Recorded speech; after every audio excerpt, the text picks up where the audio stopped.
যুদ্ধের ভবিষ্যৎ যেন কোনো সায়েন্স ফিকশন সিনেমার দৃশ্য। বিস্ফোরণ শনাক্ত করতে মাঠে ছুটেছে রোবট কুকুর, আকাশে ঘুরছে শত শত ড্রোনের ঝাঁক, আর যুদ্ধক্ষেত্রে মানুষের বদলে সিদ্ধান্ত নিচ্ছে অ্যালগোরিদম। এটি কল্পনা নয়, বরং বাস্তবে তা গড়ে তুলেছে চীন, বিশেষ করে তাদের কৃত্রিম বুদ্ধিমত্তা জায়ান্ট ডিপসিককে কেন্দ্র করে। বেইজিং এখন কৃত্রিম বুদ্ধিমত্তা বা এআইকে যুদ্ধক্ষেত্রের নতুন অস্ত্র হিসেবে গড়ে তুলেছে। তাদের লক্ষ্য একটাই, সারা বিশ্বে প্রযুক্তি নির্ভর আধিপত্য প্রতিষ্ঠা করা। এখন প্রশ্ন উঠেছে, বেইজিং কি যুক্তরাষ্ট্রের সঙ্গে সরাসরি অস্ত্র প্রতিযোগিতায় নামতে চাচ্ছে? মার্কিন বার্তা সংস্থা রয়টার্সের প্রতিবেদনের আলোকে এ বিষয়ে বিস্তারিত জানাবো টিভিএস এক্সপ্লেনারে। সঙ্গে আছি আমি রুবাইয়া আয়েশা। চীনের রাষ্ট্রীয় মালিকানাধীন প্রতিরক্ষা কোম্পানি নরিনকো গত ফেব্রুয়ারিতে উন্মোচন করেছে নতুন এক স্বয়ংক্রিয় সামরিক যান নরিনকো P-60। ঘন্টায় 50 কিলোমিটার গতিতে ছুটে চলা এই যান নিজে থেকেই যুদ্ধে সহায়তা অভিযান পরিচালনা করতে পারে, আর এর মূল চালিকা শক্তি হলো ডিপসিকের তৈরি এআই মডেল। এই সামরিক যানটি এমন সময় সামনে আনলো বেইজিং, যখন চীন ও যুক্তরাষ্ট্রের নেতারা সম্ভাব্য সংঘাতের জন্য তাদের সামরিক বাহিনীকে প্রস্তুত হতে বলছেন। চীনা কমিউনিস্ট পার্টির কর্মকর্তারা বলছেন, নরিনকো P-60 যান প্রমাণ করে চীন কিভাবে এআই প্রযুক্তি ব্যবহার করে যুক্তরাষ্ট্রের সঙ্গে প্রতিযোগিতায় এগিয়ে যাচ্ছে। তাদের মতে এই প্রযুক্তি কেবল একটি যুদ্ধযান নয়, বরং চীনের সামরিক আধিপত্যের নতুন অধ্যায়। যুক্তরাষ্ট্রের সঙ্গে অস্ত্র প্রতিযোগিতায় এগিয়ে যেতে ডিপসিক হচ্ছে বেইজিংয়ের সবচেয়ে বড় হাতিয়ার। রয়টার্স শতাধিক গবেষণাপত্র, প্যাটেন্ট ও সরকারি ক্রয় নথি বিশ্লেষণ করে দেখেছে, চীন নিয়মিত কৃত্রিম বুদ্ধিমত্তা কাজে লাগিয়ে সামরিক সক্ষমতা বাড়িয়ে চলেছে।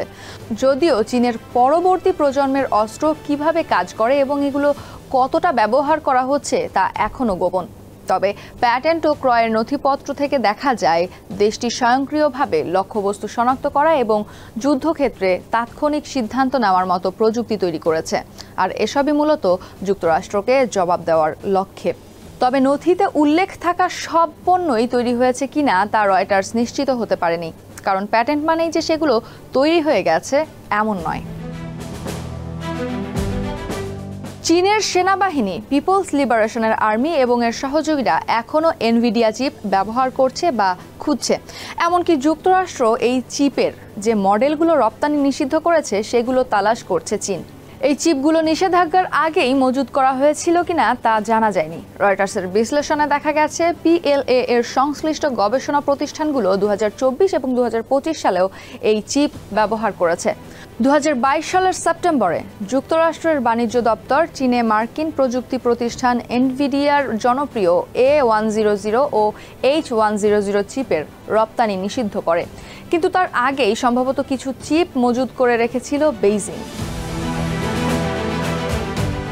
এনভিডিয়ার মুখপাত্র জন রিৎজো রয়টার্সকে বলেন, পুরনো বা পুনর্ব্যবহৃত চিপ দিয়ে নতুন কিছু সম্ভব নয়, আর সামরিক কাজে এগুলো ব্যবহার করাও কঠিন, কারণ সফটওয়্যার ও রক্ষণাবেক্ষণের সহায়তা পাওয়া যাবে না। তাই চীনের সেনাবাহিনী এখন দেশীয় প্রযুক্তি ব্যবহারে জোর দিচ্ছে।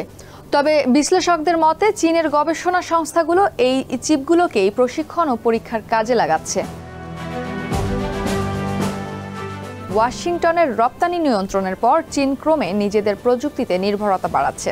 দরপত্র ও প্যাটেন্ট নথিতে দেখা গেছে, PLA এর বিভিন্ন ইউনিট হুয়াওয়ে চিপ ব্যবহার করছে। হুয়াওয়ে অ্যাসকেন চিপ এখন অনেক সামরিক ঠিকাদার ব্যবহার করছে, যার মাধ্যমে ডিপসিকের মডেলগুলো চালানো হচ্ছে। তবে তারা জেমসটাউনের সব দরপত্র যাচাই করতে পারেনি। জেমসটাউন চলতি সপ্তাহে একটি প্রতিবেদন প্রকাশ করতে যাচ্ছে। তারা আগেই রয়টার্সকে প্রতিবেদনটি পাঠিয়ে দিয়েছে।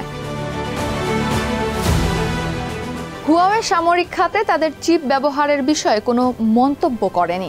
এছাড়া সামরিক কাজে এআই এর ব্যবহারের বিষয়ে চীনের প্রতিরক্ষা মন্ত্রণালয়, ডিপসিক এবং নরিনকো কর্তৃপক্ষের বক্তব্য জানার চেষ্টা করলেও সেভাবে সাড়া পাওয়া যায়নি।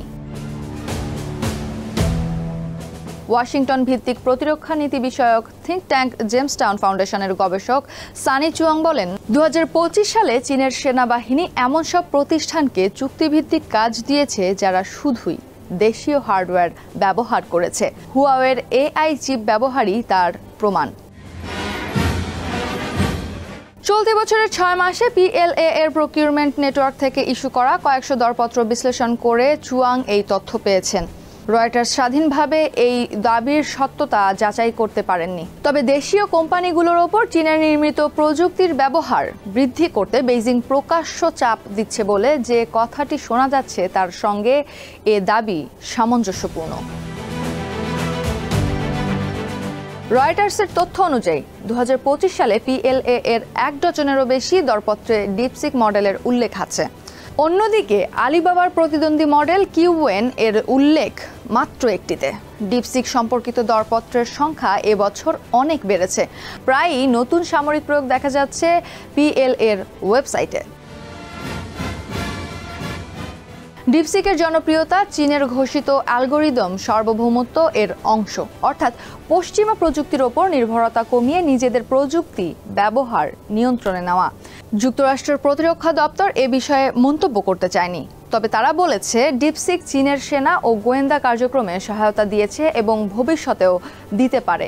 তারা আরও বলেছে যুক্তরাষ্ট্র মিত্র দেশগুলোর সঙ্গে নিরাপদভাবে AI প্রযুক্তি ব্যবহার করবে এবং প্রতিদ্বন্দ্বীদের হাত থেকে তা রক্ষা করবে।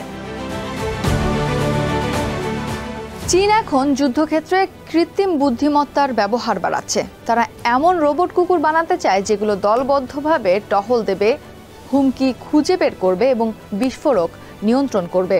2024 সালের নভেম্বরে চীনের সেনাবাহিনী এই রোবট কুকুরের জন্য দরপত্র দেয়, তবে তা কার্যকর হয়েছে কিনা তা জানা যায়নি। রাষ্ট্রীয় গণমাধ্যমে দেখা গেছে PLA এর আগেও ইউনিট্রি নামে কোম্পানির তৈরি সশস্ত্র রোবট কুকুর মহড়ায় ব্যবহার করেছে। কোম্পানিটি কোনো মন্তব্য করেনি। গত 2 বছরে প্রকাশিত প্যাটেন্ট দরপত্র ও গবেষণাপত্রে দেখা যায় PLA এখন যুদ্ধ ও সামরিক বাহিনী সংক্রান্ত বিভিন্ন পরিকল্পনায় AI ব্যবহার করছে। AI স্যাটেলাইট ও ড্রোনের তোলা ছবি দ্রুত বিশ্লেষণের প্রযুক্তি তৈরি করছে। ল্যান্ডশিপ ইনফরমেশন টেকনোলজি নামে একটি কোম্পানি জানিয়েছে হুয়াওয়ের চিপে তৈরি তাদের প্রযুক্তি দ্রুত লক্ষ্য শনাক্ত করতে পারে। এটি রাডার ও বিমানের সঙ্গে কাজ করে অভিযান পরিচালনা করতে পারে। শিআন টেকনোলজিক্যাল ইউনিভার্সিটির এক গবেষণায় বলা হয়েছে AI এর কারণে অভিযান পরিকল্পনা অনেক দ্রুত করা যায়। তাদের তৈরি ডিপসিক সিস্টেম 48 সেকেন্ডে 10,000 যুদ্ধ পরিস্থিতি বিশ্লেষণ করেছে। এই কাজে সাধারণ মানুষের দল করলে 48 ঘন্টা লাগত। চীনের সেনাবাহিনী এখন স্বয়ংক্রিয় অস্ত্র তৈরিতে বিনিয়োগ করছে। বিভিন্ন প্যাটেন্ট ও দরপত্রে দেখা গেছে তারা ড্রোনে AI সংযোজন করেছে, যাতে ড্রোনগুলো নিজে থেকে লক্ষ্য চিনে ফেলতে ও অনুসরণ করতে পারে। বেইহাং বিশ্ববিদ্যালয় এক প্যাটেন্টে জানিয়েছে তারা ডিপসিক প্রযুক্তি দিয়ে ড্রোন স্কোয়াডের সিদ্ধান্ত গ্রহণ সক্ষমতা উন্নত করছে, বিশেষ করে ছোট ও নিম্ন উচ্চতার হুমকি শনাক্তে। চীনের প্রতিরক্ষা নেতৃত্ব বলছে অস্ত্র ব্যবস্থায় মানুষের নিয়ন্ত্রণ থাকবে। তারা AI চালিত অস্ত্রের অনিয়ন্ত্রিত ব্যবহার এড়াতে চায়। যুক্তরাষ্ট্র AI ভিত্তিক যুদ্ধ প্রযুক্তি বাড়াচ্ছে। তারা 2025 সালের শেষ নাগাদ হাজারো স্বয়ংক্রিয় ড্রোন মোতায়েন করতে চায়। এর লক্ষ্য চীনের ড্রোন সংখ্যার আধিক্য মোকাবেলা করা।